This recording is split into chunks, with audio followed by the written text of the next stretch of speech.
अनमोल वचन अखिल भारतीय संत मत सत्संग के संस्थापक और गृहस्थ में आनंद योग के जनक परम संत महात्मा परम पूज्य श्री यशपाल जी महाराज अर्थात परम पूज्य भाई साहब जी द्वारा प्रतिपादित इन अनमोल वचनों का पालन करना अति आवश्यक है। ये वचन हमारी गृहस्थ आध्यात्मिक साधना के लिए मूलभूत सिद्धांत हैं, जो इस प्रकार हैं। हम दुनिया की हर चीज की कीमत आंकते हैं, अपने मानव जीवन की कीमत भी जाने व परमात्मा की प्राप्ति हेतु साधना करें।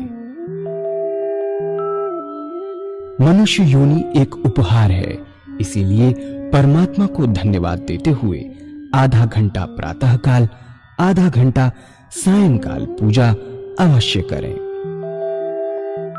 सत्संग, सतनाम व सद्गुरु को प्राथमिकता देते हुए इसी के आधार पर ध्यान योगाभ्यास अवश्य करें व गृहस्थ के कार्यों को परमात्मा का कार्य समझकर उसी की याद में संपन्न करें। हर समय ये ध्यान रहे कि गुरु कृपा द्वारा परमात्मा की पवित्र सत्ता का हमारी आत्मा में वास है, अतः मन में निरंतर अपने इष्ट देव का जाप करें। मान सम्मान की इच्छा न करें व अपमान से दुखी न हो। परमात्मा के अतिरिक्त किसी और का भय न करें। दूसरों की बुराई न करें, न सुने, सत्य व मधुर बोलें, अश्लील शब्द मुंह से ना निकालें, सभी से नम्रतापूर्ण व सुंदर व्यवहार करें। धर्म पत्नी के अतिरिक्त अपने से बड़ी से माता जैसा, बराबर की से बहन जैसा व छोटी से पुत्री जैसा व्यवहार करें। सांसारिक जीवन यापन की आवश्यकताएं अंतहीन है, इसलिए अधिक से अधिक समय सत्संग में व धन परोपकार में खर्च करें। याद रखें, न स्त्री माया है, न धन दौलत, न ही परिवार। माया वह है जो हृदय को परमात्मा से दूर हटा दे। अतः निरंतर सत्संग और सद्गुरु की शरण में रहने का प्रयास करें। भोजन अपने इष्ट को अर्पण कर प्रसाद रूप में परमात्मा की याद में करें। रात्रि में सोने से पहले अच्छे बुरे कार्यों का आत्मनिरीक्षण कर उसका समुचित पश्चाताप करते हुए ध्यान करें व प्रभु की गहरी याद में ही विश्राम करें। परमात्मा तू ही है, तेरी इच्छा पूर्ण हो।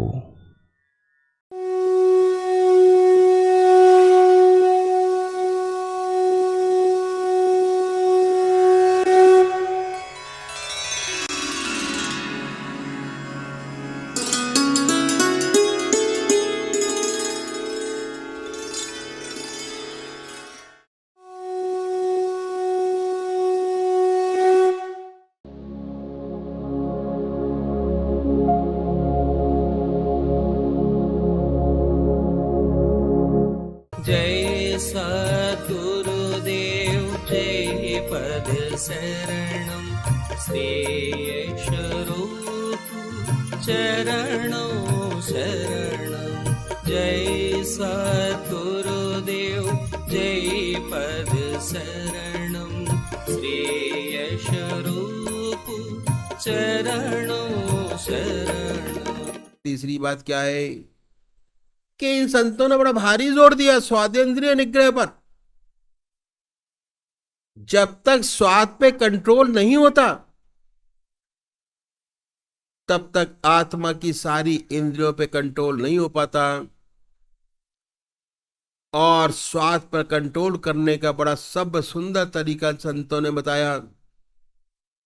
बहुत से महात्मा बहुत कष्ट उठाते हैं स्वाद पर कंट्रोल करने के लिए। कोई फीका खाता है तो कोई मीठा छोड़ता है, तो कोई सारी चीजें मिलाकर खाते हैं, बड़ा तप और तपस्या करते हैं। कोई कोई महात्मा तो घास घोट कर पीते हैं। हमारे सदगुरुओं ने बड़ा रैशनल तरीका बताया कि आप परमात्मा की याद में भोजन कीजिए, स्वतः ही स्वादेंद्रिय निग्रह हो जाएगा, स्वादों से आप ऊपर उठ जाएंगे। अब आपके पूजा के 2 घंटे हो गए। आधा घंटा सुबह पूजा का, आधा घंटा सायंकाल पूजा, आधा घंटा दोपहर भोजन और आधा घंटा रात्रि भोजन। 2 घंटे परमात्मा की याद, 22 घंटे दुनिया का काम। अब क्या है, ये देखा गया कि आपके पास और कोई समय ऐसा है जो खाली है, जिसमें अपने इष्ट की, अपने परमात्मा की याद अपना बनाया जा सकता है। सबसे बड़ी बात यह है, अब तक अपना नहीं है। जैसे जैसे आप अपने इष्ट की आराधना करते चले जाएंगे, वैसे वैसे समय आपका अपना होता चला जाएगा। अपने लिए कर रहे हैं, अपनी साधना, अपनी पूजा, अपना व्यवहार, अपना कर्म अपने आप कर रहे हैं। कि हर मनुष्य सोता है और सोने में 6 घंटे सब लगाते हैं, 6 घंटे सब सोते हैं। बताया कि सोने से पहले अगर 20 मिनट परमात्मा को दें तो बहुत बड़ी बात हो जाएगी। ज्यादा समय नहीं, 20 मिनट, विहार की शुद्धि हो जाएगी। भगवान श्री कृष्ण ने विहार की शुद्धि पर बड़ा जोर दिया। कैसे होगी इसका तरीका इन संतों ने बड़ा सुंदर बताया। जब दुनिया के सारे काम समाप्त हो जाए, अपनी चारपाई पे बैठिए, आसन लगाने की जरूरत नहीं, और बैठकर 2 काम कीजिए। पहला, आत्मनिरीक्षण कैसे करें। अपनी आत्मा से पूछिए कि अगर आज आपसे कोई अच्छा काम बना क्या, ऐसा काम जिससे किसी दूसरे की आत्मा को प्रसन्नता हुई हो। अगर ऐसा कोई परोपकार का काम आपसे बना है तो उसे भगवान के अर्पण कर दीजिए कि हे प्रभु, आपकी दया कृपा से बना। इस सेवक में कहां शक्ति है कि ऐसा कोई काम बने। आपने अवसर प्रदान किया और हो गया। इस अच्छाई को भगवान के अर्पण कर दीजिए और मेंटेन डायरी। जैसे संसारिक कामों के लिए आप डायरी मेंटेन करते हैं, पल पल की चीजें उसमें लिखते हैं, उसी प्रकार परमात्मा को पाने के लिए भी डायरी मेंटेन करिए। डायरी का ऊपर वाला पोर्शन जिस पर डेट लिखी होती है, उसको यूटिलाइज करें। बड़े आराम से, आपको दूसरी डायरी बनाने की जरूरत नहीं। अगर सुबह आधा घंटा आपकी पूजा हुई, लिखें आधा घंटा। आधा घंटा शाम को आपने पूजा की तो लिखिए आधा घंटा। भोजन परमात्मा की याद में आपने किया तो लिखिए आधा घंटा। और भोजन रात्रि को भी आपने परमात्मा की याद में किया, लिखिए आधा घंटा। और अगर परमात्मा की याद में सोए, सुबह उठे तो उन्हीं की याद रही, फिर लिखिए 6 घंटे। 24/8 रोज अपनी प्रोग्रेस को, जैसे बिजनेस में आप करते हैं, जैसे बिजनेस के सारे काम करते हैं, ऑफिस की फाइलें हमेशा रिव्यू करते हैं, अपनी पेंडिंग चीजें रिव्यू करते हैं, अपना फाइनेंस रिव्यू करते हैं, अपना बिजनेस रिव्यू करते हैं, उसी प्रकार इसको भी रिव्यू करना बहुत जरूरी है। अगर आप वाकई में परमात्मा के इच्छुक है, परमात्मा के रास्ते पे चलने के लिए, अपने जीवन को सफल बनाने के लिए, उसमें भी ये बहुत जरूरी है कि हर क्षण, हर पल, हर समय अपने विचारों को रिव्यू कीजिए, अपने कार्यकलापों को रिव्यू कीजिए, आत्मनिरीक्षण कीजिए कि कैसे करें ऐसा काम जिससे किसी दूसरे की आत्मा प्रसन्न होती हो। अगर ऐसा कोई परोपकार का काम आपने किया है, उसे भगवान के अर्पण कर दीजिए, अपने इष्ट देव के, कि हे प्रभु, आपकी दया कृपा से बना आपको अर्पण है। इस सेवक में कहाँ शक्ति है कि इससे कोई अच्छा काम बनता। आपने अवसर प्रदान किया और मैंने अपनी सेवाएं उसको दे दी। इस अच्छाई को भगवान के अर्पण कर दीजिए कि आपकी दया कृपा से हुआ, आपको अर्पण है। फिर सोचिए कि आप में कोई कमी तो नहीं है, कोई खराबी तो नहीं है। अपनी आत्मा से पूछिए कि इसके लिए किसी गुरु की आवश्यकता नहीं है। आपकी आत्मा सबसे बड़ा गाइड है, सबसे बड़ा गुरु है। अगर आपकी आत्मा कहती है कि नहीं है तो बड़ी अच्छी बात है। अगर कहती है कि झूठ है, कपट है, अपनी जिंदगी में काम है, क्रोध है, लोभ है, मोह है, अहंकार है, अगर ऐसी कोई चीज नजर आती है तो इसके लिए प्रायश्चित करना बड़ा आवश्यक है। और हम भगवान के सामने प्रायश्चित करें कि हे परमात्मा, इन कमियों से मुक्ति करे।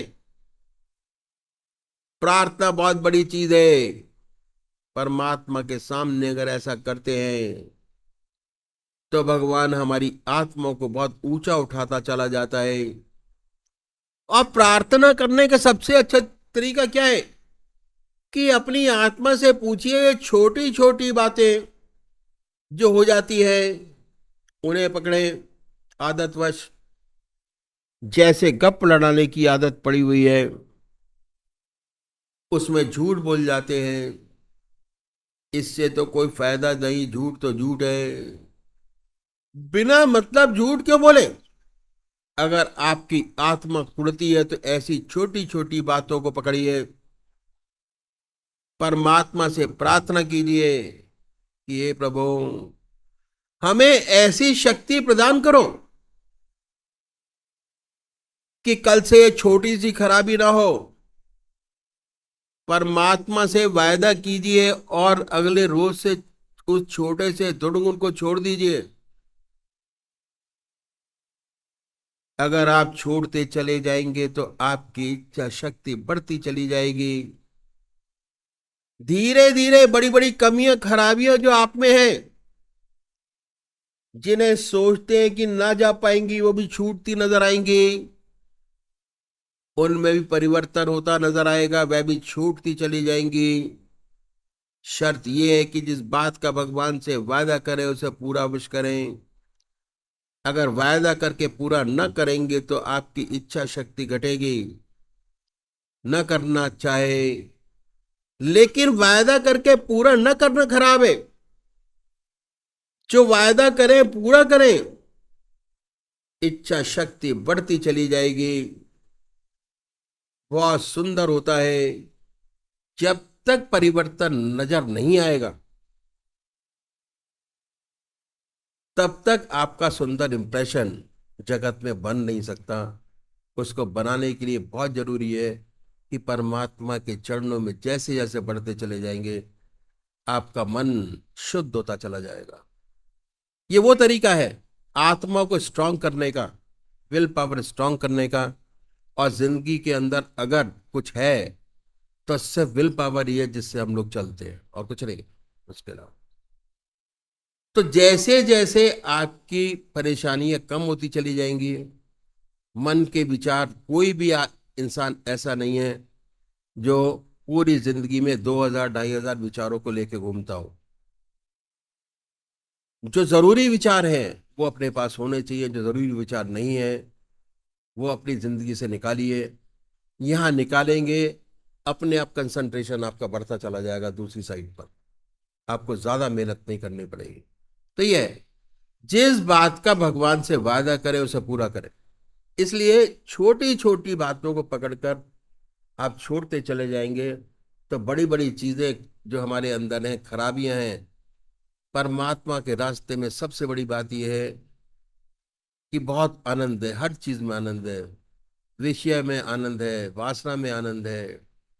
परमात्मा की भक्ति में जो आनंद है, ना विषय में आनंद है, ना वासना में आनंद है। जितना कर्म ज्यादा करेंगे, जितनी वासना, जितना विषय में ज्यादा लिप्त होंगे, उतना आनंद कम होता चला जाएगा। और जितना परमात्मा को याद करेंगे उतना आनंद ज्यादा आता चला जाएगा, आएगा। और कोई शरीर पर एंटी इफेक्ट नहीं पड़ता इस चीज का। विल पावर इतनी स्ट्रांग हो जाती है कि जो आप चाहेंगे वो दूसरा आदमी करेगा। ये मैंने प्रैक्टिकल अपनी लाइफ के अंदर देखा है। प्रैक्टिकल लाइफ, मैं भी सर्विस में था, टोटल प्रैक्टिकल लाइफ में देखा है। कोई स्ट्रेन नहीं, 24 घंटे काम करा लो। ये ना करना अच्छा है वायदा, लेकिन वायदा करके कि बीड़ी दे गए, फिर ले गए, फिर रख दी, फिर ले गए।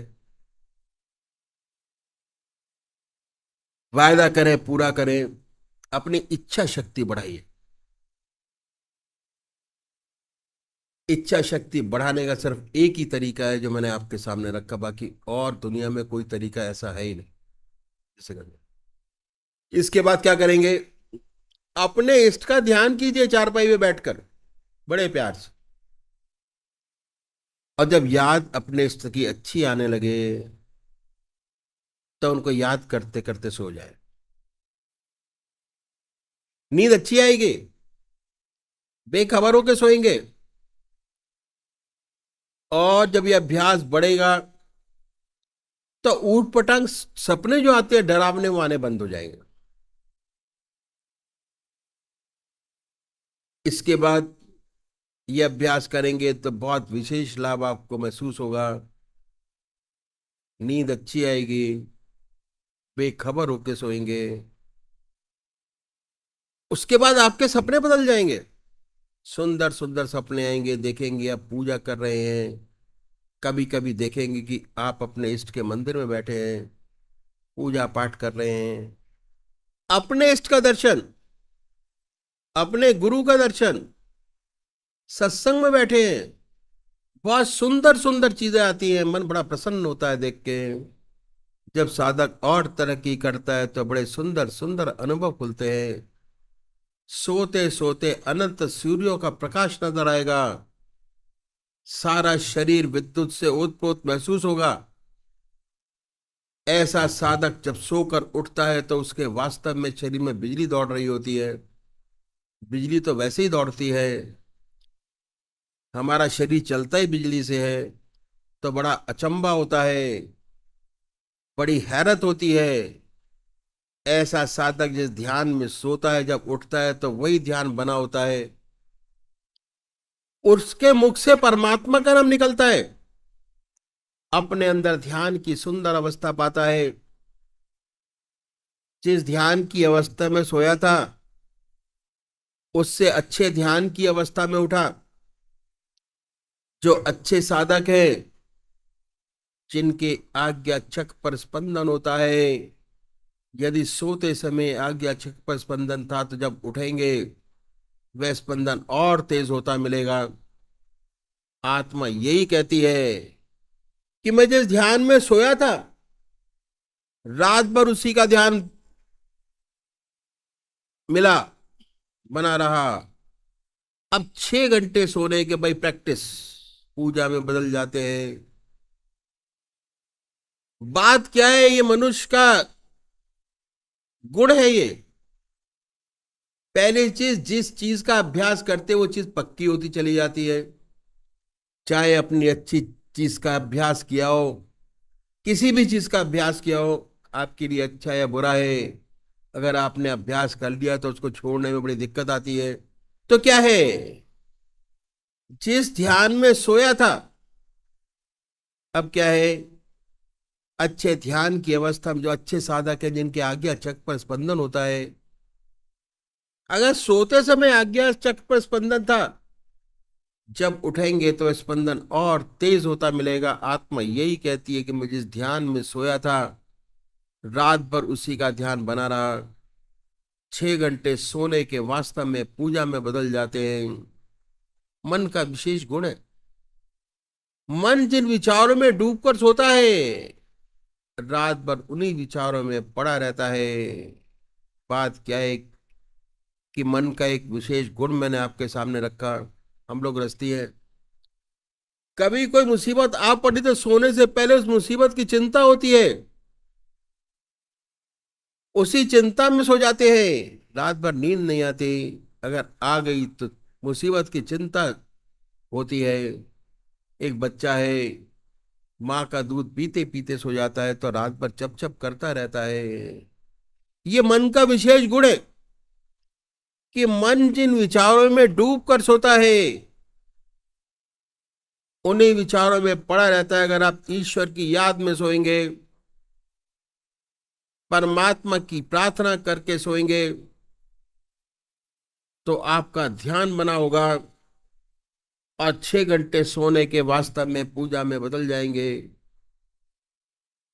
विहार की श्रुति यही है जिस पर भगवान श्री कृष्ण ने बड़ा भारी जोर दिया। विहार शय्या योगक्षेम का क्षेत्र है जहां साधक को सच्ची प्रगति मिलती है। ये तरीका इन संतों ने बताया कि कैसे सच्चा विहार हमसे बने।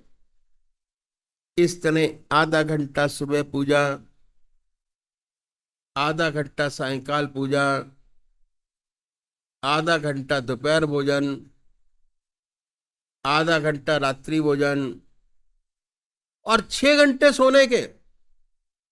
हर व्यक्ति चाहे कितना ही व्यस्त क्यों न हो अपने जीवन में, 24 में से 8 घंटे अपने बना सकता है और दुनिया के सारा समय आपके पास मौजूद है।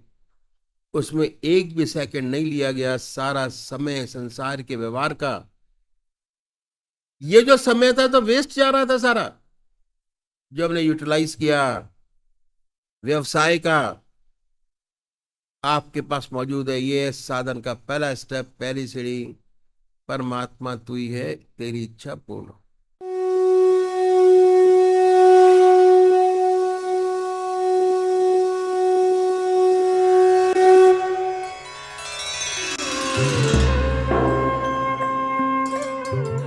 ध्यान योग के कार्यक्रम आनंद योग से निशुल्क जुड़ने के लिए संपर्क करें 9810239677।